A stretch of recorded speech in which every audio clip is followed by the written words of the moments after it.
Y estamos de regreso. ¿Qué onda? Entendemos bien el programa, ¿verdad? Fíjate. Sí, Punchi, pues estamos, me gusta. Sí, Hoy estamos, viste, el meñique levantadito.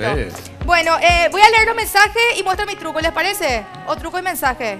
Bueno, voy al truco. Derly, no vayas a ser agresivo, es lunes, yo estoy sensible hoy. Bueno, atendé. Si vas a irte de viaje y tenés que guardar tu ropa y viste que pones de repente así, todo organizado como tenés en tu ropero y no te entra todo en el bolsón.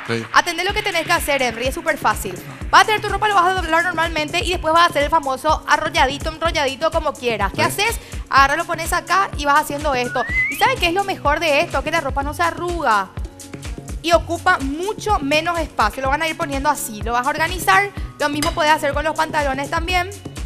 Lo pones así. Yo estaba mostrando en el corte y me dice mi camarógrafa, ¿y eso no me vas a hacer? Hacé, mi hija, cuando te vas a salir de viaje y vas a valorar mi truco. Inclusive en tu ropero, Julio Fernández. Deixa acontecer.